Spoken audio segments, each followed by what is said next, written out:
बड़ा अच्छा ये परिपाटी भी प्रारंभ हुई है, ये चलन भी प्रारंभ हुआ है कि जो भी हमारी सांसारिक उपलब्धि है या जो भी हम अपने कर्तव्यों से निवृत्त हुए उसको हम भगवान को समर्पित करें, उनका स्मरण करते हुए और उत्सव को मनाएं। ये सबसे अच्छी परिपाटी है और सबसे अच्छा विधान है। अब आप देखिए जो हमारे सनातन धर्म में तीसरा आश्रम लिखा है, वानप्रस्थाश्रम, कि सारे कर्तव्यों को पूरा करते हुए हम वानप्रस्थ की ओर जाए। वानप्रस्थ का कई लोग संन्यास भी समझ लेते हैं, लेकिन वो संन्यास नहीं है। अभी सब लोग शांत हो जाएं। तो वानप्रस्थ तब होता है कि जब हमारे सारे सांसारिक कर्तव्य कट पूरे हो जाएगी जाए बीच बीच में ना, शॉर्ट शॉर्ट करके बनाने पड़ेंगे। और आप बना रहे हो जो अब तक जीवन में हमने कुछ थोड़ी थोड़ी समाज सेवा भी की है, अब उसको और बांटें, केवल अपने तक सीमित ना रहें, क्योंकि अब हम अपने गृहस्थी के कर्तव्य से निवृत्त हो गए। तो अब समाज को भी देखें, जिनको आपके अनुभव की आवश्यकता है, आपकी क्षमता की आवश्यकता है, तो उसको भी देखें। तो ये तो सनातन धर्म हमारा कह रहा है।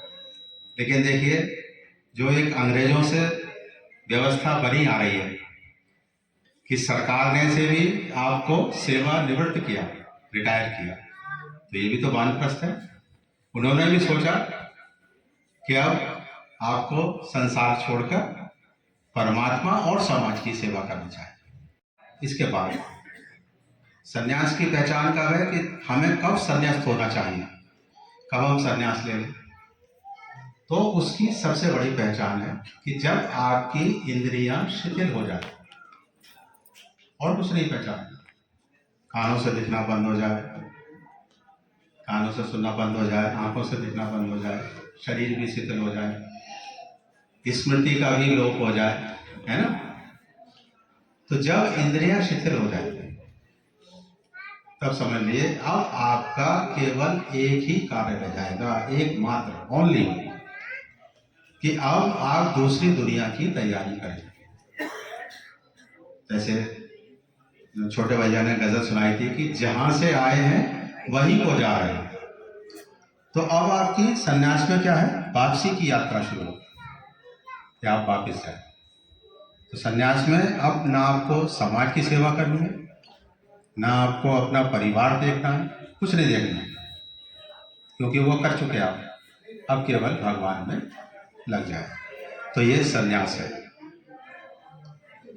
और ये सबसे अच्छा आज संयोग है, कई सारे कारण हो गए। एक शिष्य हमारा था, उसको ये लगता था कि गुरुजी के बड़े आनंद आ रहे हैं, सबसे पहले नाश्ता आता है, सबसे पहले भोजन लगाया जाता है। तो उसने ये सोचा कि मैं भी गुरु बनूंगा। गुरु कैसे बनूंगा? तो जनरली लोग भक्ति पूछते हैं, अपना मार्गदर्शन पूछते हैं कि हम संसार की यात्रा कैसे करें, धार्मिक यात्रा कैसे करें। लेकिन उसके दिमाग में था गुरु कैसे बने।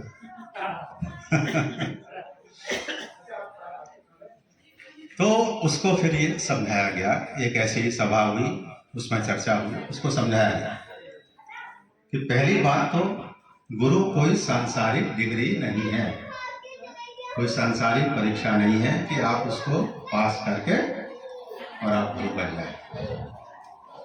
गुरु और आगे जो और हम उसके साथ विशेषता रहेंगे वो है सदगुरु, जो सदा सत्य में रमण कर रहा है उसको सदगुरु कहते हैं। जिसकी सारी इंद्रियां, सारी चेतनाएं केवल भगवान की ओर है, और जो भी वो संसार में रमण कर रहा है, संसार में मूवमेंट तो रहेगा, संसार में आना जाना रहेगा, लेकिन ये सब प्रभु के कार्य, उसे सदगुरु कहते हैं। और सत्य का पालन अत्यंत कठिन है। कह देते हैं हम सत्य का साथ कर रहे हैं, आज सत्संग किया हमने, सत्संग बोलते ना, तो सत्संग वास्तव में क्या है? कथा नहीं है वो सत्संग, उस सत्य का साथ जो परमात्मा का स्वरूप है। और वो सबसे कठिन है। कठिन क्यों है कि किसी भी स्वार्थ के रहते हुए, किसी भी परिस्थिति में या किसी भय के द्वारा भी आप सत्य को ना छोड़ें। यहाँ तक कि अगर प्राणों पे भी आपके बनाई है तो भी आप सत्य को निभाएं। वो सत्य का पालन है और वही सच्चा सत्संग है। तो सत्य मूर्ति कौन है? वो केवल परमात्मा। तो अभी हमारे सारस्वत जी यही कह रहे थे कि मैंने जब पढ़ा कृष्णम वंदे जगत गुरु, तो वही मैं उसी बात पे आऊंगा कि सदगुरु, वो कह रहे हैं गुरु कैसे बने, ये कोई डिग्री नहीं है। जिसको वर्ण स्वयं भगवान करते हैं, जिसके द्वारा वो इच्छा प्रकट करते हैं कि मेरे जो संदेश हैं वो इसके माध्यम से जाए समाज तक, धर्म का प्रसार इसके माध्यम से हो, वो भगवान वर्ण करते हैं, वही सदगुरु कहलाए। तो आप पहचान, लिखने को तो हम भी लिख दें 1008 से ही सदगुरु, जगत गुरु, कुछ भी लिख दें, लेकिन क्या पहचान? जैसे यहाँ डॉक्टर्स भी हैं, चिकित्सक भी हैं, किसी भी बीमारी के सिम्टम्स होते हैं, दवा कब लिखी जाएगी, इसके लक्षण क्या है। ऐसे ही अध्यात्म में कोई डिग्री आपको नहीं दे रहा है। जिस स्टेज पर पहुंचते जाएंगे, जिस अवस्था में पहुंचते जाएंगे, वो आप में लक्षण आते जाएंगे। तो सबसे पहला लक्षण क्या आ जाएगा? ईश्वर पर अटूट विश्वास, उसकी सत्ता पर अटूट विश्वास, उसके विधान में जो उसने विधान बनाया है, जो भी उसका कॉन्स्टिट्यूशन है, जो उसका विधान है, उसमें तालमेल रखना, उसमें कोई प्रश्न ना करना कि उसने जो विधान बनाया वो बिल्कुल सत्य है और बिल्कुल परफेक्ट है, बिल्कुल परफेक्ट।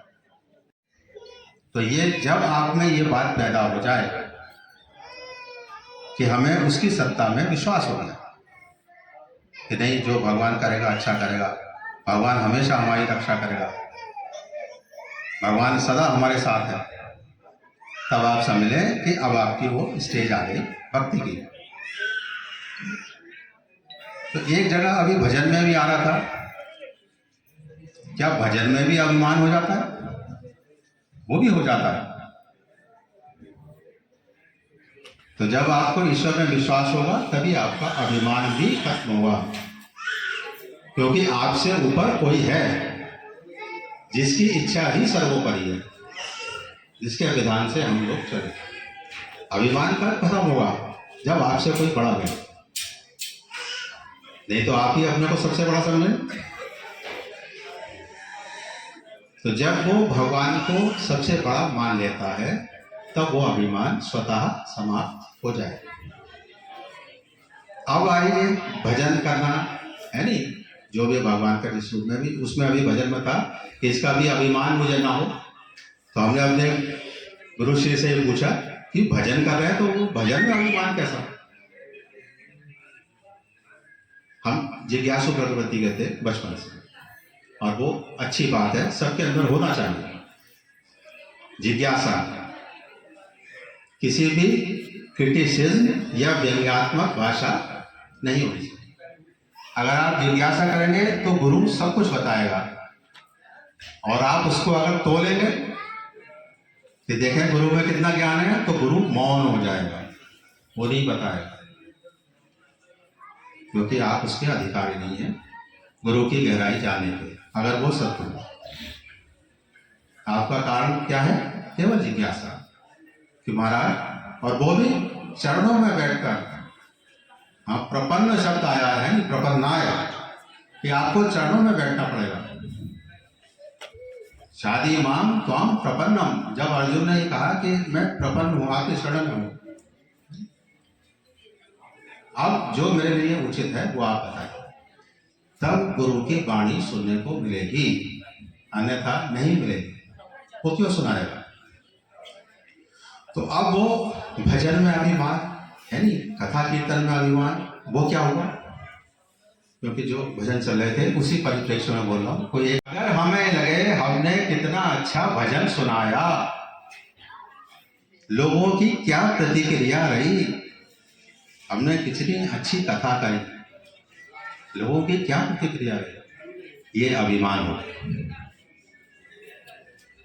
आप भगवान का नाम ले रहे हैं, दूसरों को आनंद आ रहा है, यही काफी है। लेकिन जहां आपने प्रतिक्रिया की अपेक्षा की कि वाह मैंने कितना अच्छा सुनाया भजन, वो भजन में अभिमान, ये सबसे बड़ी पहचान है। तो हमारे गुरु ने ये हमारी जिज्ञासा शांत की। कई जगह होता है, आप लोगों ने सुना होगा, मेरे पास में कई भक्त आ जाते हैं, महाराज जी वो आए थे, उन्होंने बहुत अच्छी कथा सुनाई, महाराज जी वो आए थे, उन्होंने बहुत अच्छी कथा सुनाई। तो मैंने प्रश्न किया, वो कथा किसकी सुनाई उन्होंने? बोले कथा तो भगवान की होती है, और किसकी सुनाई? तो मैंने भगवान की कथा भी अच्छी बुरी कम बढ़ती होती है, इसका मतलब तुम कथा सुनने नहीं गए, तुम कथा सुनने नहीं गए, है नहीं? तो तुमने कथा कहाँ सुनी जब तुम अगर ये प्रश्न कर रहे कि उसकी कथा अच्छी थी उसकी? अगर तुम्हारा भगवान में ध्यान है, भगवान में स्मरण है, तो भक्ति की क्या पहचान है? चाहे उसे व्याकरण आती हो ना हो, अशुद्धियों से भरी वाणी से भी बोले, चाहे मौन भी रहे, भगवान तो सब सुन रहा, वो केवल आपका भाव देखता। तो हम बस यही सब भूल जाते हैं कि अगर हम भगवान की तरफ चल रहे हैं तो भगवान भाव को पसंद करते हैं, तुम्हारी किसी व्याकरण को पसंद नहीं करते। इसलिए जो 4 पुरुषार्थ माने गए हमारे यहाँ, धर्म अर्थ है काम, 5वां पुरुषार्थ भी है। 5वां पुरुषार्थ क्या है? भक्ति। वो 5वां पुरुषार्थ प्रेमा भक्ति, वो किससे मिलती है? केवल भगवान की कृपा से। भगवान जिसे चाहे तभी वो भक्ति मिलेगी, वरना आप कितना भजन कर लें, कितनी तीर्थ यात्रा कर रहे हैं, आपको आनंद आएगा ही नहीं। तो हम अगर जो भगवान को सुना रहे हैं और भगवान उसको पसंद कर रहे हैं, तब आनंद आएगा, उससे पहले आनंद नहीं आएगा। तो 5वां पुरुषार्थ क्या होगा? भक्ति, धर्म। लेकिन जो 5वां पुरुषार्थ है, भगवान की भक्ति, भगवान के प्रति प्रेम, ये केवल उन्हीं की कृपा से मिले। तो ये सब जो शाश्वत जी ने कहा, कृष्णम वंदे जगत गुरु। तो गुरु कौन होगा? जिसको भगवान नियुक्त करेंगे कि मेरे संदेश, मेरी आज्ञाएं, मेरे नियम अब इसके मुख से समाज में जाए। संसार उसको कोई डिग्री नहीं दे सकता, बन नहीं सकता। वो विद्वान बन सकते हो, क्यों शास्त्री जी? विद्वान बन सकते हो, गुरु नहीं। गुरु का वर्ण केवल भगवान करते हैं। क्यों? क्योंकि जो वो वाणी बोलेगा, वो वाणी किसकी होगी? भगवान की वाणी। और वो वाणी अमोघ होगी कि जितने सुनने होंगे उनके हृदय में उतरती चली जाएगी। तो समझ लो कि वहां ईश्वर का प्रत्यक्षीकरण है, वरना कोई सो जाएगा, कोई उठ के चला जाएगा, कोई कैसे जाएगा। सदगुरु की वाणी क्या होगी? अमोघ। वचन सत्य, जैसे भगवान सत्य संकल्प है, ऐसी गुरु भी सत्य संकल्प होगा। जो उसने कह दिया वही होगा। और केवल गुरु ही है जो विधान से ऊपर है। विधान में नहीं देखता वो कि तुम्हारे भाग्य में क्या है, तुम्हारे भाग्य में क्या नहीं है। अगर उसने साइन कर दिए कि जाओ तुम्हारी संतान नहीं है, संतान हो जाएगी, जबकि भगवान के विधान के हिसाब से उसके संतान नहीं है, तो अभी भगवान कहेंगे कि अगर उसने कहा है तो वो उसको दी जाएगी। कितनी बड़ी गुरु की महिमा। तो सदगुरु कौन हो गया फिर? कि हर समय, नित्य, निरंतर, प्रत्येक क्षण जो परमात्मा से जुड़ा हो। आप लोग कुछ नौकरी पेशा भी रहे हैं, एक होते हैं काउंटर साइन। एक ने साइन कर दिया अफसर ने, दूसरा एक काउंटर साइन भी करते हैं कि उसके साइन भी मानने होंगे कि पहले भगवान ने, फिर वो काउंटर साइन गुरु के। कहीं चले जाओ तुम, किसी भी तीर्थ चले जाओ, देवता कहेगा कौन गुरु है तुम्हारे, किसने भेजा है, उनकी सहमति से आए हो या नहीं आए हो। अगर सहमति से गए हो तो वो कहेगा लाओ, उन्होंने भेजा लाओ, वो भी साइन कर दे। तो उनकी एक तो वो हर समय भगवान से जुड़ा हो, क्योंकि भगवान जब ये पूरा सृष्टि, ये पूरा सिस्टम, पूरा युग छिन्न भिन्न हो जाता है, धर्म का पालन करना लोग छोड़ देते हैं। कई लोग कहते हैं धर्म की हानि, मैंने धर्म की हानि नहीं होती है। जैसे भगवान सनातन है, उनका बनाया हुआ भी धर्म सनातन है, धर्म की हानि नहीं हुई है। हम पालन करना छोड़ दें, धर्म तो अपनी जगह, उसी से कहते हैं भाई कलयुग आ गया। कलयुग में क्या हुआ, धर्म तो वही है। धर्म की पुस्तक बदल गई, गीता, रामायण, वेद, उपनिषद, पुराण, वो तो वही है। और सब उसमें तो आपको संदेश दे रहे हैं कि आपको अपने जीवन का पालन कैसे करना है। लेकिन क्या हुआ कि हमने उनका पालन करना छोड़ दिया। तो इसलिए सद्गुरु की आवश्यकता है कि भगवान युग के अंत में आते हैं, युग परिवर्तन के लिए भगवान आते हैं, कि जब सिस्टम सारा खराब हो जाता है तब भगवान आते हैं। देखा है गीता में, साधुनाम परित्राणाय विनाशाय च दुष्कृतां धर्म संस्थापनार्थाय संभवामि। तो वो तब आएंगे, लेकिन उससे पहले किनको भेजते हैं, गुरु को, क्योंकि गुरु के द्वारा भी उन्हीं का संदेश प्रसारित होता है, समाज में जाता है। ये तो कैसे हमें ज्ञान मिलेगा। इसलिए हर धर्म में, हर मत में, हर मजहब में संत और भक्त हुए हैं, हुए हैं नहीं हुए, चाहे कोई सा भी धर्म, क्योंकि वो भगवान की व्यवस्था है। एक नैनीताल में अभी हम यात्रा पे थे, मिले सज्जन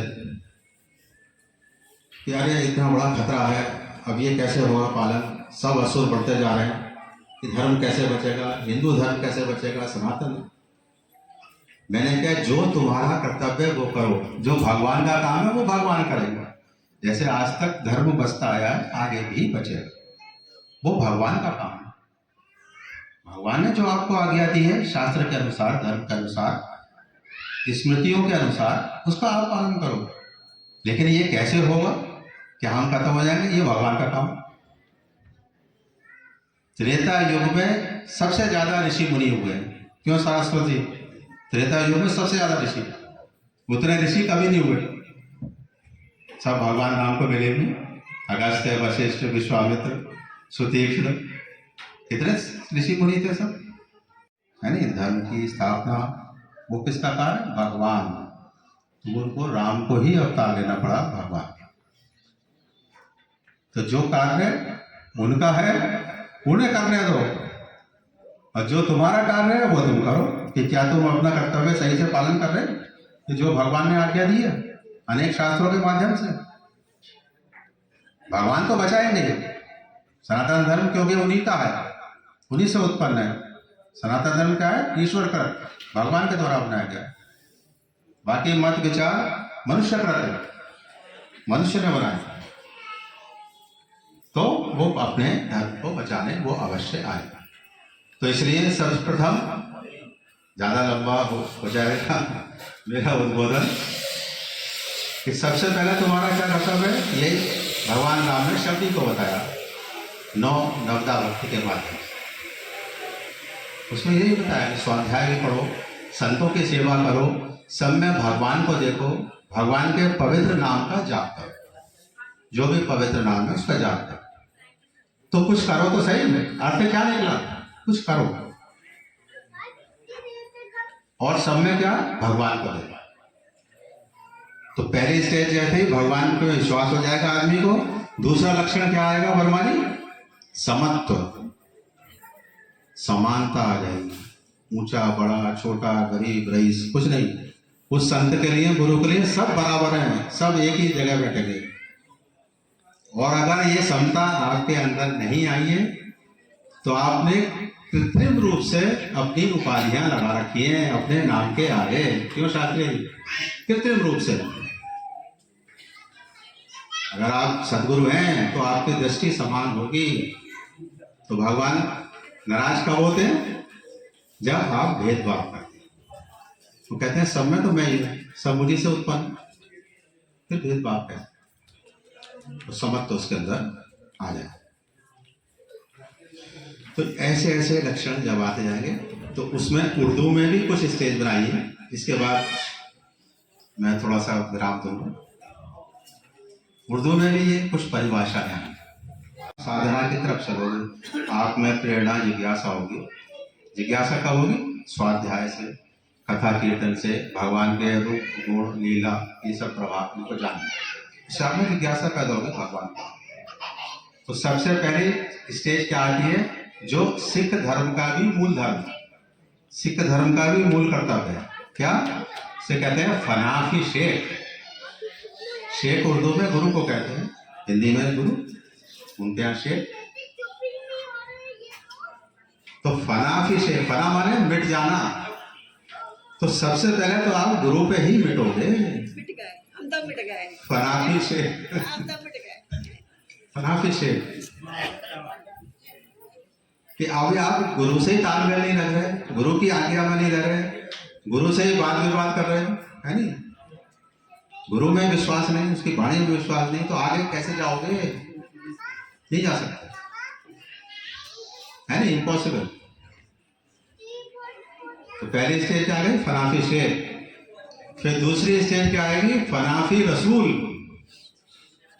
कि जो भी भगवान के अवतार हुए हैं, जो भी बड़े बड़े पीर पैगंबर हैं, रसूल जो भगवान की बात बता उस पर फना हो गए कि उसके विधान को मानो। फनाफी रसूल कि भगवान राम ने क्या कहा है, भगवान कृष्ण ने क्या कहा है नहीं? और जितने हमारे देवी तो वो क्या कह रहे हैं, है ना? उनमें भी भेदभाव नहीं करो। पहले प्राचीन काल में था, शास्त्री जो बता होगा, कोई शैव था, कोई वैष्णव था, कोई शाक्त था, कह रहे हमारे भगवान अच्छे। सब ये तो कहते हैं हमारे भगवान अच्छे। अरे भगवान तो अच्छे हैं, वो तो सबके हैं। हमारे तुम्हारे क्या हुआ है? वो तो सभी के भगवान। तो दूसरी अवस्था क्या है? फनाफी रसूल, कि रसूल के ऊपर फना हो। इसके बाद तीसरी अवस्था आएगी, लेकिन ये कब आएगी अवस्थाएं? जब आप ये पालन कर रहे होगे, इनकी साधना कर रहे हो, इनका अभ्यास कर रहे हो, इनकी प्रैक्टिस कर रहे हो, तभी तो आएंगी। तो अभी गुरु से तालमेल रख लो। हम कह रहे हैं मंडी चौक चले जाओ, वो कह रहे हैं गंज में ही मिल जाएगी वो चीज, तो मंडी चौक क्यों जाओ? हम कह रहे हैं भाई मंडी चौक से ये चीज ले आओ। तो चेला कह रहा है गुरु जी गंज में भी तो मिल जाएगी, मैं वहां से ले आता हूँ। उनकी तालमेल में नहीं रहे तो गुरु ने क्या सोच लिया? तुमसे कुछ ये कह रहा, अच्छा ये अभी इधर दाएं बाएं जा रहा है, तो क्या गुरु को नहीं मालूम है कि गंज में मिल जाएगी? उनको भी मालूम है, लेकिन जो वो वचन कह रहे हैं वो तुम्हारी भलाई के लिए, वो जो भी कह रहे हैं भलाई, चाहे वो उल्टा ही कह रहे हैं। संसारिक रीति से भगवान की रीति उल्टी होती है, वो इससे मेल नहीं खाती है, संसार से उल्टी है। तो जो कह रहे हैं वो ठीक है, ये पहले सीखो, तभी तो प्रैक्टिस होगी गुरु से। तो फनाफी शेख है, फिर फनाफी रसूल कि भाई उन्होंने क्या कहा है, गीता में क्या कहा है, रामायण में क्या कहा है। जब अब ये जब हो जाओगे कि भाई रसूल पे भी फना हो गए, जितने भी हमारे अवतार हुए, जितने भी हमारे बड़े बड़े है ना सदगुरु आए, सिद्ध पुरुष आए, ब्रह्मर्षि आए, कि वशिष्ठ जी ने क्या कहा है नहीं, हमारे सप्त ऋषि आए, उन्होंने क्या वाणी दी है नहीं, उन पर रेस्पेक्ट, उन पर फना। तो तब आएगी तीसरी से, उसे क्या कहते हैं? फनाफी अल्लाह, वो परमात्मा निर्गुण निराकार ज्योति। तब आएगी तीसरी स्टेज फनाफी अल्लाह। तो अब ऐसे प्रैक्टिस नहीं करोगे तो नहीं आएगी, है? लेकिन उसमें निराश होने की जरूरत नहीं है कि जो आपकी अवस्था है, जो आपकी स्टेज है, वो गुरु आपको बताएगा कि बेटा तुम्हें अभी ये पाठ पूरा कर लो, इसके बाद आगे चलो। तो वो तो करो, कम से कम उतना तो करो, तब आगे की बात करो। इसी तरह से उस व्यक्ति में जो पहले फनाफी शेख हो गया, फनाफी रसूल हो गया, फिर फनाफी अल्लाह हो गया, तो क्या उसमें सिस्टम आएगा, क्या प्रभाव आएगा उसके पास? तो सबसे पहले जब हम भगवान की तरफ चलते हैं तो क्या आता है? जलाल। जलाल कहते हैं क्रोध। जितनी तुम तप करोगे, जितनी वो करोगे, क्रोध आएगा, क्योंकि आप सत्य की तरफ चल रहे हैं और दूसरा मान नहीं रहा, वो असत्य की तरफ चल रहा है, वो बुराई नहीं छोड़ रहा, तो आपको क्रोध आएगा, क्योंकि अभी आपके क्रोध पर नियंत्रण नहीं है। तो जितना भजन करोगे ये भाव आएगा कि मैं भजन कर रहा हूं, मैं अपने लक्ष्य की तरफ जा रहा हूं, तो ये क्यों नहीं जा रहे, ये क्यों नहीं चलते, तो क्रोध आएगा। तो उसे क्या कहते हैं? जलाल। फिर वो जो जलाल में बोल देगा वही हो जाएगा। ज्यादा भजन करते हैं, शुरू शुरू में ज्यादा अनुष्ठान, ज्यादा वो क्रोध की मात्रा बढ़ जाती है, जलाल आएगा। फिर दूसरी स्टेज क्या आएगी उसके बाद? जमाल। जमाल आएगा, अब वो शांत हो जाएगा, मौन हो जाएगा, धीरे धीरे मौन हो जाएगा कि अरे ये भगवान की व्यवस्था है, प्रारब्ध के अनुसार लोग है नहीं, प्राणी इधर दुख उठा रहे हैं, सुख उठा रहे हैं, ये प्रारब्ध है, ये इनका भाग्य। जब इनका समय आएगा, जब इन्हें वैराग्य हुआ तो भगवान की तरफ जाएंगे। तो दूसरी चीज क्या है? जमाल। अब वो क्रोध नहीं करेगा। तो जलाल, फिर जमाल, फिर तीसरी चीज क्या आएगी? कमाल। फिर आएगा कमाल, यानी महिमा। फिर जो कह देगा वो हो जाएगा, जो सोचेगा वो हो जाएगा, फिर वो कमाल कहलाता है। तो ये अवस्थाएं आएंगी धीरे धीरे। तो वो शिष्य यही पूछ रहा था कि मैं गुरु कैसे बनूं? मैंने भैया गुरु ऐसे नहीं बनोगे, कोई यूनिवर्सिटी नहीं है, कोई कुछ नहीं है, तुम भगवान की भक्ति करो, भगवान का भजन करो। तो स्वयं कहेंगे नायम आत्मा प्रवचन लभ्यो, लिखा है ये आत्मा प्रवचन से और इससे नहीं आई, किसी से नहीं आई। उसमें लिखा है जब ये स्वयं वर्ण करेगी तब इसका ज्ञान तुम्हें। और स्वयं वर्ण कब करेगी? जब आपके अंदर सद्गुण होंगे, अच्छा आप अपनी साधना में, अभ्यास में चले। इसलिए वेद में भी कहा गया है ना कि आत्मा, अरे वाह, श्रोतव्या, पहले सुनो, श्रोतव्या, फिर मंतव्या, उस पर मनन करो कि इसमें क्या लिखा है, मनन करो। फिर निधिध्यासरत्वा, निधिध्यासन माने आप साधना करो, अब उसको प्रत्यक्ष करने का प्रयास करो विधि के अनुसार, वहां विधि आ जाएगी। चाहे आप माला से करो, चाहे वैसे राम नाम करो, कोई हो, विधि आ जाएगी, तब उस परमात्मा का ज्ञान मिलेगा। तो हम विधि में तो जाते नहीं, अपनी प्रैक्टिस नहीं करते और चाहते हैं कि तुरंत भगवान हमारा काम कर दे। तो भगवान में अविश्वास कब होता है? जब आदमी कहता है कि भगवान को अपनी इच्छा अनुसार चलाना चाहता है, कि मैंने ये चीज ऐसे रख दी, अब ऐसा आप कर दो, और भगवान और आगे निकल जाता है, भगवान को हल भी बता देगा कि भगवान फलाना अवसर है, वो अगर इस पर साइन कर देगा तो ये मेरा काम जल्दी होगा। भगवान को वो भी बता देगा कि कैसे करना है। भगवान ऐसा कर दो तो मेरा काम होगा। केवल प्रार्थना नहीं रखेगा आपने, उसका तरीका भी भगवान को बताएगा। तो ये अभी क्या कमी लगी हमारी, भगवान को अर्जी रख दी। तो मैंने कल एक मैसेज लिखा है, धर्म ग्रुप पे भी आएगा, कि प्रार्थना हमारा अधिकार है, प्रार्थना करना। तो भगवान से हम अपने दुख निवृत्ति की या जो भी है प्रार्थना कर सकते हैं, लेकिन उसको स्वीकार करना दयालु प्रभु का अधिकार है। अब उसको स्वीकार करना प्रभु का अधिकार है। अभी मूड नहीं है उनका, क्यों है? लेकिन ये नहीं कह सकते कि परमात्मा नहीं है, परमात्मा नहीं कर सकता। तो हमारे गुरु ने क्या बताया कि अगर तुमने प्रार्थना की अभी किसी कारण से, है ना, किसी कारण से, उसमें प्रारब्ध भी है, तुम्हारी योग्यता भी है, तुम्हारी श्रद्धा भाव भी है, किसी कारण से अभी वो नहीं हुआ काम, फिर प्रार्थना करो, बार बार प्रार्थना करो, तो भगवान अवश्य सुने। जैसे सांसारिक कोई तुम्हारे कार्य होता है, खिलंदर बैठे हैं, बहुत ऑफिसों में जाना पड़ता है नहीं, जिसे क्या कहते हैं, लाइजन, लाइजन कहते हैं ना। तो सांसारिक कार्यों के लिए कितनी बार आदमी जाता है कि अरे अच्छा इससे काम नहीं हुआ, चलो ऐसे निकालो, चलो वैसे निकालो, प्रयास करता है। और भगवान से पहली बार में ही बुरा मान जाता है, तो मैं तो गया था बद्रीनाथ, मेरा तो काम ना हो। तो भगवान से पहली बार में बुरा, अरे दोबारा जा, तिबारा जा, क्यों नहीं सुनेंगे वो?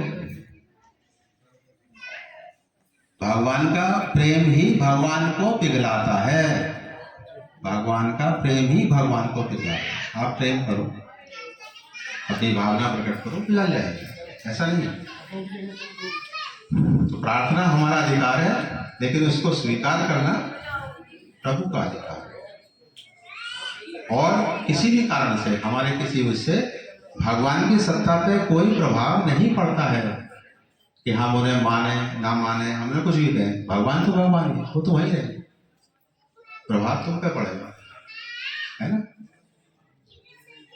तो आज का यही सबक रहा है कि साधना करो, अभ्यास करो, जो गुरु बताए उसी से करो। और बिश्नोई साहब ने ये बड़ा अच्छा आयोजन किया कि देखो अच्छे अच्छे भजन भी सुनने को मिले, गुरु की वाणी भी सुनने को मिली, और चाहे भले ही सांसारिक कर्तव्यों से निवृत्त हुए, लेकिन आभार स्वरूप भोजन नाश्ता भी मिला, वो तो भगवान के साथ मिलेगा। तो हमारे गुरु श्री भगवान राधा कृष्ण के ही भक्त थे, तो वो ज्यादा व्रत नहीं रख पाते थे। लोग कहते तुम व्रत क्यों नहीं रखते? बोले देखो हमारा कन्हैया चुरा के भी खाना खिलाया था, वो भूखा नहीं रखता। वो तो चोरी करके भी खिलाएगा अपने भक्त को। तो बोले हम खाते पीते भगवान के भक्त हैं। भाव हो, श्रद्धा हो, है। तो आज का सबक यही है कि हमने प्रत्येक कार्य में ईश्वर को शामिल करें, उनका आभार प्रकट करें, प्रारंभ भी उन्हीं से करें और समापन भी उन्हीं से करें। बोलो राधा कृष्ण भगवान की जय की जय। तो वो दीवाना कुछ सुनाता है, नहीं दीवाने की तो बातें उल्टी होती है। लिखा सुनाया था कि जब तेरा अफसाना लिखा है तो हर जगह अपने को दीवाना बक रहा हूँ जुनून में क्या क्या कुछ, बक रहा हूँ जुनून में क्या क्या कुछ ना समझे खुदा करे कोई। तो जुनून में क्या क्या कह रहे हैं, नहीं, लेकिन वही समझेगा जिसपे भगवान की और गुरु की कृपा है। समझ, और दूसरा रह गया, समझ में ना आएंगे मानवो मतलब सदगुरु की वाणी भी जब तक ध्यान पूर्वक नहीं सुनोगे, है ना, श्रद्धा पूर्वक नहीं सुनोगे, समझ में नहीं आएंगे। कि आप यहाँ बैठे हो, ध्यान कहीं और है, तो नहीं आएंगी समझ में। अगर आप सदगुरु के शरण में बैठे हो तो कोई भी सांसारिक चीज तो आपकी आपदाग्रस्त नहीं होगी, सब चीज ठीक रहेगी, है ना, अगर आप उसकी शरण में। तो समझ में ना आएंगे मानवो मतलब मुझे न सुन बहुत दूर की सदा हूं मैं। बहुत दूर की सदा हूँ मैं। व्यवस्था के अंतर्गत इधर से आएंगे कार्यक्रम